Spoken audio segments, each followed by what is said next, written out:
أصدرت قوات الحماية المجتمعية في مقاطعة الحسكة بيانا إلى الرأي العام بخصوص العزلة المفروضة على القائد عبد الله أوجلان، وتأييدا وانضماما لحملة الحرية للقائد والحل السياسي للقضية الكردية التي تم الإعلان عنها بتاريخ 9 من تشرين الأول 2023 على مستوى العالم، وذلك في ساحة الشهيد آثرو في حي الناصرة، حيث قرئ البيان من قبل عضوة قوات الحماية المجتمعية منور يوسف، مشيرة إلى المرحلة التاريخية الجديدة التي تستوجب أفكار وأطروحات القائد كالسبيل الأنسب لحل الأزمات التي تمر بها المنطقة والعالم. وقال الإداري في قوات الحماية الجوهرية في ناحية الدرباسية عماد برو بأن فلسفة القائد في قلب كل واحد منهم، وهيهات أن يعزل القائد عنهم.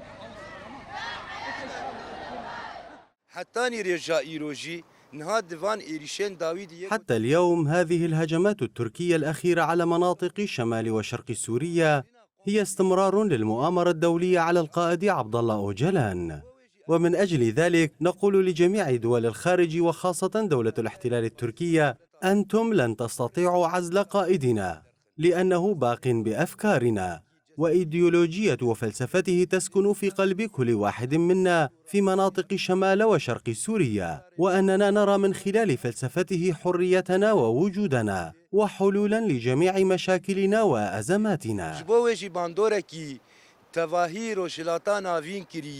افکر و فلسفه هانه هر کس ایدی خوته دبینه آزادیا خوته دبینه.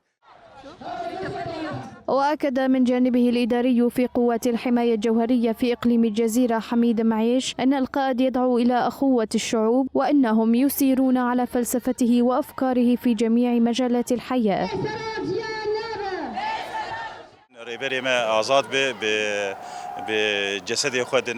نحن نطالب من خلال البيان بحرية القائد عبد الله أوجلان الجسدية، لأن أفكاره تعيش بيننا، ونحن نسير على فلسفته في جميع مناطق شمال وشرق سوريا، ونقوم بجميع أعمالنا استنادا على أفكار وفلسفة القائد، فمن خلاله نجد أنفسنا وحقوقنا، والكل يعمل مع بعضه البعض لأنه يدعو إلى أخوة الشعوب.